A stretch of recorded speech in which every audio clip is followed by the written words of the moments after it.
जय हिंद स्टूडेंट्स। आज के इस सेशन में हम आपको अमेरिकी क्रांति के बारे में बताएंगे। और स्टूडेंट्स, अमेरिकी क्रांति में क्या कारण थे, यानी कारण के बारे में देखेंगे। और कारण में इतना ही नहीं स्टूडेंट्स, हम आपको सामाजिक कारण के बारे में, औपनिवेशिक कारण के बारे में, नेविगेशन एक्ट क्या था, व्यापार कानून क्या था, औद्योगिक कानून क्या थे, स्टाम्प एक्ट क्या था और तात्कालिक कारण क्या था, इतने कारण के बारे में बताएंगे। और फिर से थोड़ी बहुत आपको घटनाक्रम के बारे में बताएंगे। और अंत में हम परिणाम देखेंगे कि फ्रांस पे इसका क्या परिणाम पड़ा और लास्टली हमारे भारत पे इसका क्या परिणाम पड़ा। स्टूडेंट्स, ये जो सेशन होगा ये करीब थोड़ी सेशन बड़ी होगी, क्योंकि हम इसमें यूपीएससी का मटेरियल ज़्यादातर डालेंगे, क्योंकि हम इसमें ज़्यादा कंसेप्ट की बातें करेंगे। तो स्टूडेंट्स, हम शुरू करते हैं। स्टूडेंट्स, आपको मालूम होगा या अगर नहीं मालूम होगा तो हम बताते हैं कि अमेरिका जो आज आपको अपने आप का विश्व अर्थव्यवस्था का सबसे सर्वोच्च कहता है, और है भी, जो कि अमेरिका आजकल देखा जाए तो विश्व में सबसे ज़्यादा इकोनॉमी रेट उसी की है। ठीक है, यह भी ब्रिटेन का ही उपनिवेश था। ब्रिटेन इस पर देखिए, उत्तरी अमेरिका के पूर्वी तट पे स्टूडेंट्स ब्रिटेन के 13 उपनिवेश थे। और आपको जानकर आश्चर्य होगा कि ब्रिटेन के पहले इस पर स्पेन का राज था, लेकिन स्पेन का नौसैनिक जो था स्टूडेंट्स, वह मजबूत नहीं था, जिस वजह से जो ब्रिटेन वाले थे उन पे हमला कर दिए और उनसे अमेरिका छीन लिए। एक बात आपको जानना जरूरी है, आप एक कॉमन चीज़ हमेशा याद रखिएगा कि ब्रिटेन के पास जो नौसेना थी स्टूडेंट्स, वो बहुत ही मजबूत थी। और इसी वजह से इन्होंने भारत में भी पुर्तगालियों का दमन किया, डचों का दमन किया, फ्रांसीसियों का दमन किया, क्योंकि इनका नौसेना जो था वो बहुत तगड़ी थी स्टूडेंट्स। तो कैसे हुई, क्या घटनाएं क्रम थी, हम धीरे धीरे एक एक करके देखेंगे। देखिए, एक्चुअली हुआ क्या, ये जब अमेरिका पे जब ब्रिटिश अपना दावा कर दिया, तो अमेरिका को 3 भागों में तोड़ दिया इसने। कैसे? अमेरिका के यहाँ पे कोई मैप है भाई? अच्छा, यहाँ पे थोड़ी सी, चलिए इसी में समझ लेते हैं। इन्होंने 3 भागों में तोड़ दिया। कैसे? एक ऊपरी अमेरिका बताया, उत्तरी अमेरिका नहीं स्टूडेंट्स, उत्तरी अमेरिका की तो बातें हैं, लेकिन उत्तरी अमेरिका को 3 भागों में इसने तोड़ा। और एक ऊपरी अमेरिका हो गया, एक मिडिल अमेरिका हो गया, एक लोअर अमेरिका, यानी एक ऊपर। और अब जानते हैं कि जो उत्तरी अमेरिका है उसका उत्तर वाला क्षेत्र है, ये शीत वाला है, और यहाँ पे कृषि नहीं होता है। जो बीच वाले थे ये व्यापारी वाले थे, और जो ये सबसे नीचे वाले थे यहाँ पे कृषि होती है। तो 3 भागों में इसने तोड़ा था अमेरिका को। अब क्रांति में हम देखते हैं कि इसके एक एक कारण क्या थे। तो सबसे पहले हम देखेंगे कि सामाजिक कारण क्या थे।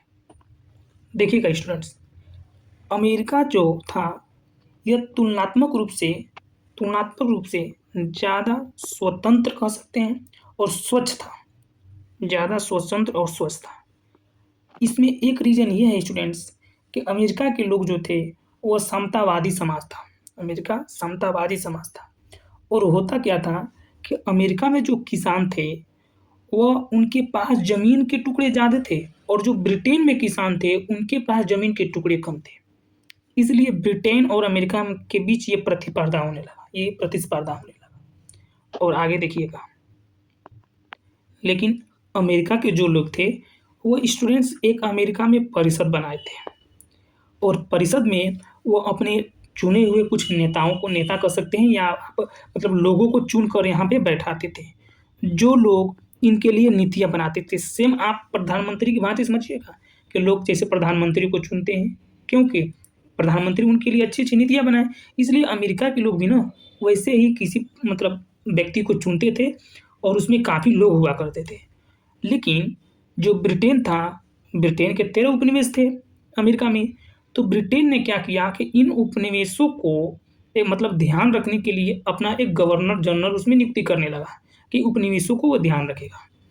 तो हुआ क्या कि ये जो अमेरिका के लोग थे, वो जिनको नियुक्त किए थे, इनके नियुक्ति के हिसाब से पहले ब्रिटेन वाले काम करते रहे। लेकिन धीरे-धीरे जैसे समय बीतता गया, इनकी बातें थीं, जो अमेरिका के लोग परिषद बनाए थे, इन परिषदों की बातें अब जो इंग्लैंड वाले थे, वो नहीं मानते थे। और जब नहीं मानते थे, तो इस कारण यहाँ के जो लोग थे, उनमें असंतोष होने लगा। उनको ये लगा कि हमारी प्रताड़ना हो रही है। अब अगली कारण हम देखते हैं। हमने आपको 2 कारण बता दिया स्टूडेंट, एक सामाजिक कारण बता दिया कि सामाजिक स्वतंत्रता चाहते थे, और एक औपनिवेशिक कारण भी बता दिया, जो कि लोग एक परिषद बनाए थे और परिषदों के हिसाब से लोग अपने काम करते थे। लेकिन परिषद की बात कौन, ब्रिटेन के जो उपनिवेश थे वो नहीं मानते थे, इसलिए जो असंतोष था वो बढ़ने लगा। चलिए हम आगे के कारण देखते हैं। तो आगे के कारण आप देखेंगे, अब आगे के कारण में हमें मिलता है एक नेविगेशन एक्ट। ये क्या है? देखिए स्टूडेंट, नेविगेशन एक्ट 1651 में लगा था, और ये है क्या, देखिए ब्रिटेन बहुत चालाक है, आप जानते हैं। इसने क्या किया कि मान लीजिए स्टूडेंट्स, ये अमेरिका है और ये अन्य कंट्रियाँ हैं, अन्य देश हैं, और यहाँ पे ब्रिटेन है, ठीक है। तो अमेरिका से जो वस्तुएं निर्यात होती थी, वो मान लीजिए हमको भारत में लाना है, एक बात समझिए, तो डायरेक्ट के भारत में लेकर जाए अपनी वस्तु बेचने के लिए। तो ब्रिटेन का जो मतलब गवर्नर जनरल होते थे, जो वहाँ का राजा होता था, वह इस पर एक कानून लगा दिया, जिसे नेविगेशन एक्ट जानते हैं। वो कानून ये था कि अगर अमेरिका कोई वस्तु किसी दूसरे देश में बेचना चाहता है, तो पहले वह ब्रिटेन के बंदरगाह पर लाएगा, उसके उपरांत वह किसी देश में ले जाएगा। अब इसका क्या फ़ायदा होगा स्टूडेंट, आप समझिए। जब अमेरिका ब्रिटेन के बंदरगाह पे ले जाएगा, तो ब्रिटेन वाले चुंगी लेंगे ना, यही एक फ़ायदा है स्टूडेंट। यानी जब उसके बंदरगाह पे ले जाएगा, तो उसके बंदरगाह पे वो मतलब तेल भी देखेंगे तो अब भरवाएगा, तो उससे ब्रिटेन का ही फ़ायदा होगा। और बंदरगाह पर जब ले आकर खड़ा करेगा, तो ब्रिटेन का ही फ़ायदा होगा, चुंगी लेंगे। चुंगी लेना एक विशेष कार्य था इसका, यही नेविगेशन एक्ट था। यानी एक सेंटेंस में आप कह सकते हैं कि अमेरिका द्वारा निर्यात किए गए वस्तुएं जब तक कि ब्रिटेन के बंदरगाहों पे नहीं जाती थी, तो किसी और दूसरे कंट्री में वो नहीं बेचते थे। अब आगे देखिए, अगला है व्यापार कानून। ये क्या है स्टूडेंट्स, आप इसे नोट कर लीजिएगा, बहुत मतलब ज़रूरी है स्टूडेंट्स, ये ध्यान जाइए। व्यापार कानून देखिए क्या है। व्यापार कानून में देखिए जी, इसमें ये बताया गया है कि जो वस्तु अमेरिका, मान लीजिए अमेरिका है और ये इंग्लैंड है, तो जो वस्तु इंग्लैंड अपने यहाँ उत्पादन करता है, वह वस्तु अमेरिका में नहीं उत्पादन होगा। क्यों? क्योंकि मान लीजिए अगर अमेरिका में मान लीजिए कपड़े जीन्स बनने लगे, ठीक है? सॉरी, ब्रिटेन में जीन्स बन रहे हैं, तो अगर जीन्स अमेरिका भी बनाने लगे, तो फिर इसका जीन्स खरीदेगा कौन? यानी ब्रिटेन का जीन्स खरीदेगा कौन? इसलिए व्यापार कानून लगा था कि जो वस्तु पहले ब्रिटेन में बनेगी, वो वस्तु अमेरिका में नहीं बनेगी, ठीक है? और देखिए, इसके बाद से आप देखेंगे कि एक होगा औद्योगिक कानून। ये औद्योगिक कानून क्या था? औद्योगिक कानून स्टूडेंट्स ये था कि अमेरिका के जितने कच्चे माल थे, वह केवल ब्रिटेन को ही निर्यात हो सकता था, किसी और देश को नहीं हो सकता था। अमेरिका के जितने कच्चे मटेरियल जो थे, वो केवल ब्रिटेन को हो सकता था और किसी और को देश को नहीं हो सकता था। और ब्रिटेन उस कच्चे माल को विनिर्मित कर और फिर अमेरिका में बेचता था, यानी अपने उपनिवेशों से ही लाभ कमाता था। एक और कानून उन्होंने लगाया, जो कि जिसको हम स्टैम्प एक्ट बोलते हैं। ये क्या था स्टूडेंट? स्टैम्प एक्ट के मतलब तहत जितने भी आप कह सकते हैं कि पत्रकार थे, उन पे या कोई भी कागज पत्र पे एक शुल्क लेने लगे ब्रिटेन वाले। अब देखिएगा स्टूडेंट्स, किस प्रकार हर एक चीज़ पे इन्होंने चुंगी लेना शुरू कर दिया। सामाजिक कारण में, औपनिवेशिक में, नेविगेशन में, व्यापार में, औद्योगिक में और स्टैम्प एक्ट में भी। और सबसे अब इम्पोर्टेंट जो कि है तत्कालिक कारण। ये तो पहले से चले आ रहा था स्टूडेंट्स, लेकिन तत्काल रिसेंटली आखिर वो कौन सी घटना हो गई जिसकी वजह से क्रांति भयानक हो गई। देखिए स्टूडेंट्स, हुआ क्या, थोड़ा ध्यान दीजिएगा। हुआ यह कि 1773 में ब्रिटेन के पीएम ब्रिटेन के जो पीएम थे, उन्होंने एक कानून पारित किया और इस कानून में क्या था कि जो ईस्ट इंडिया कंपनी थी, उनको ये डायरेक्ट ब्रिटेन पे चुंगी देने से मना कर दिए वो, और डायरेक्ट वो अमेरिका में चाय बेचने के लिए मतलब स्वतंत्र कर दिए। तो जो ईस्ट इंडिया कंपनी थी उसका लाभ लाभ होने लगा। एक तो डायरेक्ट वो अमेरिका में चाय बेचती और अब वो अपने देश में चुंगी भी नहीं देती थी ब्रिटेन के बंदरगाहों पे। तो हुआ क्या कि जब ऐसा होने लगा तो और जो मतलब कंपनी वाले थे जो वो विरोध करने लगे। तो सरकार ने तर्क दिया कि ये जो कानून है, ये जो ईस्ट इंडिया कंपनी है उसको आर्थिक लाभ पहुंचाने के लिए है। तो ये तो लेकिन गलत थी भाई। मान लीजिए सरकार अगर किसी एक कंपनी को प्रोत्साहित करे तो ये तो गलत है ना। इसलिए हुआ क्या कि बोस्टन बंदरगाह पर एक जहाज थी और उस जहाज में बहुत सारे चाय लदे हुए थे।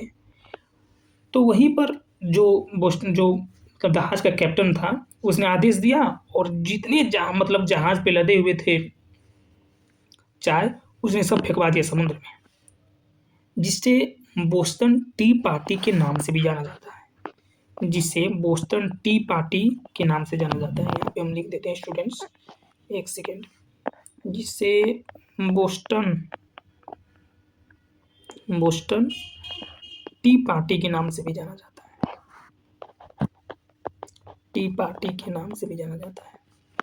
अब ऐसे में तो अमेरिका का जो पीएम था वो तो गुस्सा गया कि मेरे खिलाफ बगावत हो गई, और उसने अमेरिका में शक्तियाँ बढ़ा दी, गवर्नर जनरल की शक्तियाँ बढ़ा दी अत्याचार लगा करने। और अमेरिका में जो लोगों की कानून व्यवस्था थी, जो उनके अंदर जो होती थी, वो सब खुद अपने लिए एक परिषद बनाए थे।